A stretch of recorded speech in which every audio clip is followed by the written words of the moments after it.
अस्सलाम वालेकुम क्लास। हमारे पास 2.1 का क्वेश्चन नंबर 5 के बाकी 3 पार्ट रह गए थे, वो इस वीडियो में आपके कवर हो जाएंगे। अब यहाँ पर अगर आप गौर से देखें तो हमारे पास जो है वो x square minus 5x minus 14 equation है। सबसे पहले इसका सोल्यूशंस निकाल लेंगे, ठीक हो गया। इसको फैक्टराइज करेंगे, -5 दरमियान में है और साइड पर -14 है। जब आप इसको ब्रेक करेंगे तो -7 + 2x में करेंगे। तो जब x फर्स्ट रो में से x कॉमन लेंगे, सेकंड टू वैल्यूज में से आप जो है वो 2 कॉमन लेंगे और आपके पास x - 7 आ जाएगा। x - 7 कॉमन लेने के बाद x + 2 रहता है। दोनों आपके पास जो है वो फैक्टर्स बन गए हैं। इनको जब आप 0 के बराबर रखेंगे आपके पास 2 सॉल्यूशंस आ जाएंगे, एक -2 एक 7, ठीक हो गया। और उसके अकॉर्डिंग जो हमारे पास ऑर्डर पेयर बनते हैं वो -2 0 और 7 0 बनते हैं। और वर्टेक्स के लिए क्या करेंगे, वर्टेक्स के लिए सेम वही काम जो आप लोगों ने पिछले पार्ट में फर्स्ट पार्ट में किया था। क्योंकि हमारे पास यहाँ पर एक्स स्क्वायर के साथ कोई बड़ा कोफिशिएंट नहीं है, 1 के अलावा कोई कोफिशिएंट नहीं है, तो हम क्या करेंगे कि सिंपली यहाँ पर इसको 2x बनाएंगे, 2ab बनाएंगे। 2ab बनाने के बाद जो b होगा उसका स्क्वायर प्लस और माइनस कर देंगे।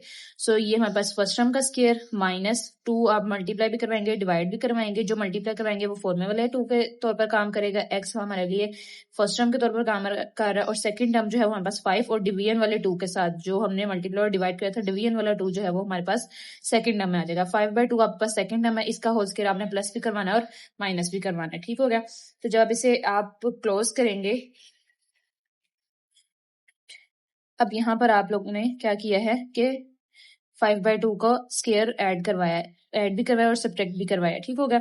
अब जब आप देखें तो ये हमारे पास जो फॉर्मूला है वो कंप्लीट हो चुका है। फर्स्ट टर्म का square -2 into first term second term plus second term का स्क्वायर, इसको आप क्लोज कर दें x - 5/2 का होल स्क्वायर।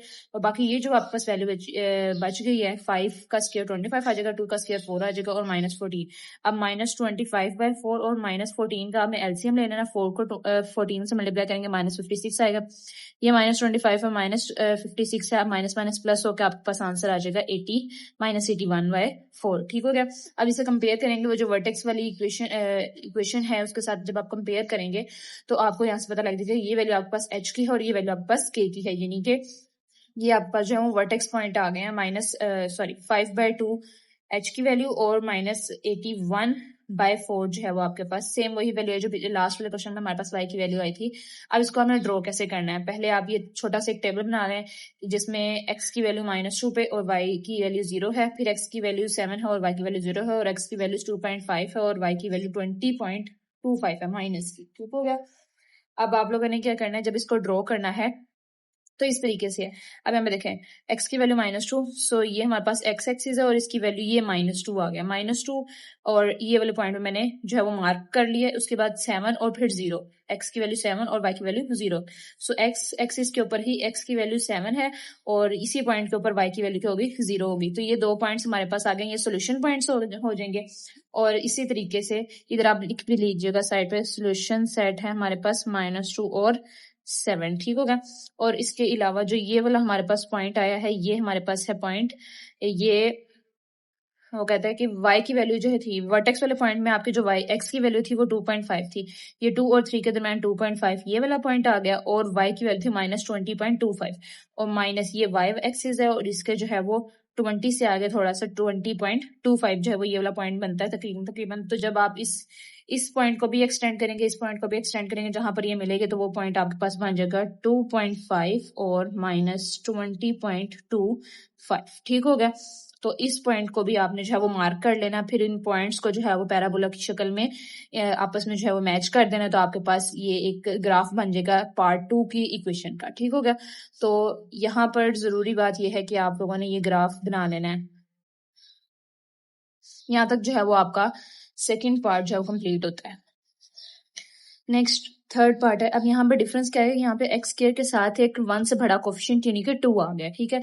तो इसमें से आपको इक्वेशन में से 2 कॉमन लेना पड़ेगा। अब यहाँ पर अगर आप गौर करें तो आप किस तरह से इसको सॉल्व करेंगे कि सबसे पहले तो इसके सॉल्यूशंस निकालने हैं। तो हमारे पास 6 2 12 आ रहा है, साइड वाली वैल्यू 12 आ रही है, दरमियान वाली वैल्यू 13 है। तो इसको जब आप करेंगे तो आपके पास आएगा 2x स्क्वायर, आप लिखेंगे +12x plus 1x plus 6 is equal to 0।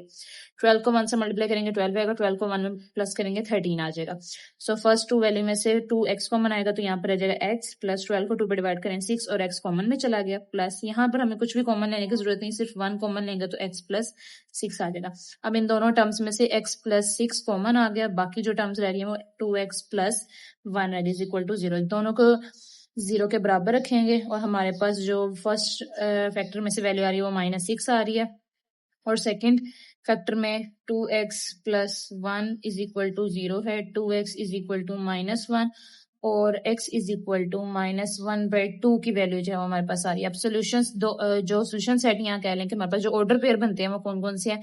एक यहाँ से निकल रहा है -6 और 0 और एक यहाँ से आपके पास आया -1/2 और 0। तो ये दोनों वैल्यूज जो है वो माइनस की हैं, इससे कोई फर्क नहीं पड़ता कि हमारी दोनों वैल्यूज जो है वो माइनस की आ रही हैं, दोनों वैल्यूज पॉजिटिव आ रही हैं। ये जस्ट हमारे पास वो पॉइंट्स आए हैं जिसपे हमारा ग्राफ जो है वो एक्स एक्सिस को कट करेगा, ठीक हो गया। तो इसके बाद फॉर वर्टेक्स के लिए आप क्या करेंगे, वो ही कंपेयरिंग करेंगे इस वैल्यू के साथ x common, x minus h whole square plus k. अब आपके पास जो इक्वेशन है 2x square plus 13x plus 6, इसको अब आपने कोशिश करनी है इस फॉर्म में लाने की, ठीक हो गया। तो सबसे पहले आप क्या करेंगे, आप सबसे पहले 2 कॉमन लेंगे, 2 आपने कॉमन लिया तो आपके पास x स्क्वायर आ जाएगा प्लस इसके पास 2 नहीं है तो 2 कॉमन, जब हम 2 कॉमन लेते हैं, कोई भी नंबर हम कॉमन लेते हैं और अगर आगे जिन वैल्यूज में से कॉमन लिया जा रहा है उसमें वो नंबर मौजूद ना हो तो हम क्या करते हैं, उस नंबर के साथ डिवाइड करवा देते हैं, ठीक हो गया। प्लस 6 को जब 6 में से 2 कॉमन लेंगे तो हमारे पास यहाँ पर आ जाएगा 3, ठीक हो गया। तो ये वैल्यूज आ गई हैं हमारे पास। अब यहाँ से अभी हमने क्या करना है, इस वैल्यू को हमने बनाना है 2ab और फिर आगे जो b वाला पार्ट होगा वो ऐड भी करवाना है, सब्ट्रैक्ट भी करवाना है। जी, तो अब हमने इस वैल्यू को 2ab बनाना है। ये आपके पास फर्स्ट टर्म का स्क्वायर प्लस 2 आप मल्टीप्लाई करवाएंगे, ये आपके पास फर्स्ट टर्म आ गई और जो आपके पास डिवाइड जो आप करवाएंगे वो यहाँ पर आ गया और इसके अलावा जो टर्म बच गई है 13 डिवाइडेड बाई 2, ये आपके पास सेकेंड टर्म है और ये वैल्यू आपके पास फर्स्ट टर्म है और आपने जो 2 मल्टीप्लाई करवाया और जो 2 डिवाइड करवाया वो 2 इधर आ गया, ठीक हो गया। प्लस 3, ये आपके पास जो है वो 2ab वाला पार्ट बन गया। 13 ओवर 2 इंटू 2 4। अब ये 13 ओवर 4 जो है ये आपने उसका स्क्वायर प्लस भी करवाना और माइनस भी करवाना है। तो 2 इंटू फर्स्ट टर्म का square plus 2 into first term second term plus second term का स्क्वायर ऐड भी करवाएंगे, सब्ट्रैक्ट भी करवाएंगे, प्लस 3। अब ये वैल्यूज आ गई। जब आप इसे क्लोज करेंगे तो आपके पास आ जाएगा फर्स्ट टर्म का स्क्वायर, सेकंड टर्म का स्क्वायर और 2a भी कंप्लीट है तो इसे आप लिखेंगे x square plus x plus 13 over 4 का होल स्क्वायर, ठीक हो गया। और यहाँ पर आप लिखेंगे माइनस 13 का स्क्वायर 169 डिवाइडेड बाय 4 का स्क्वायर 16 प्लस 3। तो इन वैल्यूज का आपस में आपने एलसीएम ले लेना है। जी 2 इंटू, अब ये तो आपके पास ऐसे आएगा x। अच्छा, यहाँ पर हमें माइनस चाहिए तो हम क्या करेंगे कि हम x की वैल्यू, इसको ये यहाँ पर प्लस है तो इधर इसकी जगह हम 2 दफा माइनस लिख सकते हैं। माइनस माइनस प्लस होता है तो हम इसे 2 दफा माइनस रखेंगे, एक माइनस दरमियान में आ जाएगा और एक -13 ओवर 4 के साथ लिखा जाएगा। तो ये होल का स्क्वायर आ गया माइनस। अब इनका जब आप एलसीएम लेंगे तो आपके पास जो है वो यहाँ पर वैल्यू आएगी 16 को जब आप 3 से मल्टीप्लाई करेंगे, जी तो यहाँ पर आप क्या करेंगे, इन दोनों वैल्यूज का एलसीएम लेंगे। 16 को 3 से मल्टीप्लाई करेंगे आपके पास 48 आएगा प्लस 16 को 16 से डिवाइड करेंगे आपके पास 1 ही आएगा और यहाँ पर 169 ही आएगा। आप चाहें तो अगर इधर ब्रैकेट लगा के बाहर प्लस भी लगा सकते हैं। नेक्स्ट आपने करना क्या है कि 2 इंटू, अब आपके पास ये है x माइनस 13 ओवर 4 और इसका होल स्क्वायर और ये वैल्यूज आपके पास आ जाएंगी -121 ओवर 16, ठीक होगा। अब यहाँ पर आपके पास ये जो 2 हमने शुरू में कॉमन लिया था, ये आपने इस फैक्टर के साथ और इस नंबर के साथ, यानी कि ये दोनों टर्म्स के साथ मल्टीप्लाई करवाना है। क्योंकि अगर आप गौर करें तो हमारे पास जो उसने हमें टर्म बनाने के लिए दी है, उसमें ए सिर्फ इसके साथ है, इसके साथ नहीं है। इसका मतलब ये ए जो है, ये इसके साथ मल्टीप्लाई होने के बाद ये के की वैल्यू आपको जो है वो प्रोवाइड करेगा। ठीक हो गया? क्योंकि हमारे पिछले 2 जो पार्ट थे, उसमें हमारे पास ए की कोई वैल्यू नहीं थी, सिर्फ 1 था। सो 1 के मल्टीप्लाई होने से कोई फर्क नहीं पड़ता। लेकिन यहाँ पर हमारे पास 2 आ गया, 1 से बड़ा कोई नंबर आएगा तो उससे फर्क पड़ेगा। अब इस 2 को आपने इसके साथ लिखना है और इसके साथ लिखना है। क्योंकि ये 2 अंदर दोनों वैल्यूज के साथ मल्टीप्लाई हो रहा है, तो जब ये 2 इसके साथ मल्टीप्लाई होगा तो नीचे वाले नंबर के साथ ये डिवाइड हो जाए। अगर डिवाइड होता है तो उसे डिवाइड करके लिखें। सो 2 जब हम इसके साथ लिखेंगे तो ये तो एज इट इज आ जाएगा 2, साथ में ये x माइनस 13/4 उसका होल स्क्वायर, और साथ में अब जब इस 2 को इसके साथ करवाएंगे तो 2 जो है वो 16 के साथ डिवाइड होगा, और 2 जब 16 में डिवाइड होता है तो आंसर आ जाता है 8। ठीक होगा? तो यहाँ पर 8 आंसर आ गया। अब k की वैल्यू जो है वो आपके पास -121/8 है, और h की वैल्यू आपके पास -13/4 है। तो इसका अब हम ग्राफ बना लेते हैं जी। तो ये मैंने वैल्यूज लिखी हैं। यहाँ पर हमारे पास ये 2 आंसर्स जो हैं, ये solution of the quadratic equation है, जिसमें x की वैल्यू जो है वो पास -6 और -0.5 है, और y की वैल्यू हमारे पास 0 है। बिकॉज ये वो पॉइंट्स है जहां पर ये हमारे पास वो 2 पॉइंट्स हैं जो कि हमें सोल्यूशन ऑफ क्वाड्रेटिक इक्वेशन से मिले हैं, और ये 2 पॉइंट वो वाले हैं जहां पर ग्राफ जो है वो एक्स एक्सिस को जो है कट करता है, जहां पर y की वैल्यू 0 होती है, और ये पॉइंट हमारे पास वर्टेक्स का पॉइंट है। ठीक हो गया?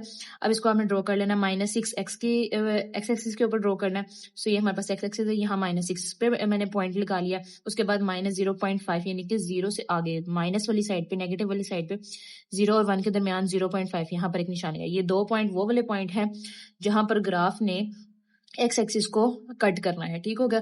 उसके बाद ये वर्टेक्स वाला पॉइंट है जहां पर हमारा जो पैराबोला है वो टर्न होता है, जहां पर कर्व आती है। तो एक्स वाली जो पॉइंट है वो हमें दे रहा है 3.25, यानी कि 3 से थोड़े से आगे, ये 3 और इससे थोड़ा सा आगे, ये 3.25 हो गया। और y की इसी पॉइंट में जो हमारे पास y की वैल्यू आ रही है वो है -15.125। तो आपने क्या करना है कि y में 15 से थोड़ा सा आगे जो है वो मार्क कर लेना, और यहाँ पर आप, क्योंकि हमारे पास ये एक ही पॉइंट है, तो हम क्या करेंगे कि अब x और y दोनों की वैल्यूज को आपस में एक दूसरे की तरफ एक्सटेंड करेंगे, दोनों के पॉइंट्स को एक दूसरे की तरफ एक्सटेंड करेंगे। जहां पर ये मीट करेंगे वहां पर हमें ये पॉइंट मिल जाएगा, x और y का ऑर्डर पेयर वाला पॉइंट मिल जाएगा। अब ये वो पॉइंट है जहां पर x और y की वैल्यू आपस में मीट करती है, तो ये वर्टेक्स वाला पॉइंट है, ये पैराबोला का वर्टेक्स है। ठीक है? अब ये जो 3 पॉइंट्स आए इनको एक पैराबोला की शक्ल दें तो आपके पास इसका ग्राफ बन जाएगा। हमारे पास लास्ट पार्ट है ग्राफ वाले क्वेश्चंस का। तो यहाँ पर अब आपको 4x² + 12x - 27। अब ये क्वेश्चन भी जो है जो थर्ड वाले पार्ट की तरह है, क्योंकि इसके साथ भी x² के साथ कोफिशिएंट आ रहा है। अब यहाँ पर सबसे पहले इसके फैक्टराइजेशन करके इसके सॉल्यूशंस निकाल लेते हैं। सो 18 - 6 जो है वो हमने 12 को ब्रेक करके लिखा है। पहली 2 टर्म्स में से आप 2x कॉमन लेंगे तो आपके पास 2x + 9 बचेगा। दूसरी 2 वैल्यूज से आप -3 कॉमन लेंगे तो भी आपके पास 2x + 9 जो है वो रिमेनिंग होगा। अब जो कॉमन आ रहा है उस फैक्टर को लिखने, और जो बाकी रिमेनिंग वैल्यूज हैं उसको लिखने, वो भी एक फैक्टर बन जाएगा। दोनों वैल्यूज को आपने 0 के बराबर रखना है, और दोनों से जो है वो हमारे पास ये +9 हो रहा है, इधर आकर -9 होगा, 2 मल्टीप्लाई और इधर आकर डिवाइड हो जाएगा। इसी तरीके से 3 यहाँ माइनस हो रहा है, इधर आकर प्लस हो जाएगा, और 2 मल्टीप्लाई और इधर आकर डिवाइड हो जाएगा। ये 2 आपके पास जो है सोल्यूशन सेट आ गए हैं। ये 2 वो वाले पॉइंट्स सोल्यूशन पॉइंट्स आ गए हैं जो हमारे पास एक्स एक्सिस के ऊपर ड्रॉ होंगे। नेक्स्ट वर्टेक्स निकालने के लिए हम क्या करेंगे, सिंपली सबसे पहले हमने 4 कॉमन लेना है। 4 कॉमन लेंगे, इसके साथ x² ये सिंपल रह जाएगा। 12x को 4 पे डिवाइड करें 3 रह जाएगा, 27 को 4 पे डिवाइड करें तो हमारे पास जो है कुछ भी कॉमन है, तो हम 4 के साथ इसको अंदर जो है वो डिवाइड कर देंगे। ठीक हो गया? अब इस वाली टर्म को आपने 2ab बनाना है। ये आपके पास फर्स्ट टर्म प्लस 2 आप मल्टीप्लाई करवाएंगे, डिवाइड कराएंगे, जो डिवाइड करवाएंगे वो सेकंड टर्म के साथ जो है वो मिल जाएगी। अब जो सेकंड टर्म है आपके पास वो 3/2 आ रही है, 3/2 का होल स्क्वायर आपने प्लस भी करवाना है और माइनस भी करवाना है। ठीक हो गया? तो इस वैल्यू में जो इस स्टेप में हमारे पास जो फॉर्मूला है वो क्लोज हो जाएगा, और जो हमने वैल्यू पॉजिटिव जो ऐड की थी उससे फॉर्मूला क्लोज हो जाएगा, और जो हमने सब्ट्रैक्ट की थी वो ये वैल्यू है, 3 का स्क्वायर 9 और 2 का स्क्वायर 4 आ जाएगा। अब ये वो जो दूसरी वैल्यू है बाहर वाली -27/4, उसके साथ माइनस माइनस प्लस हो जाएंगे। जब आप इसको क्लोज कर लेंगे, क्लोज करने के बाद आप सबको पता होना चाहिए कि यहाँ पे आपके पास माइनस आ जाए। अगर आपके पास प्लस आ रहा है तो फिर आप डबल माइनस करेंगे। आप क्या लिखेंगे, प्लस की जगह पे आप एक दफा अंदर माइनस लिखेंगे, एक दफा बी की वैल्यू के साथ माइनस लिखेंगे। ठीक हो गया? इधर आपने जो है वो सिंपल एलसीएम लेना है। यहाँ पर -9 - 27 / 4, क्योंकि दोनों का डिनोमिनेटर सेम है तो सिंपल ऊपर आप वैल्यूज जो है वो माइनस करेंगे।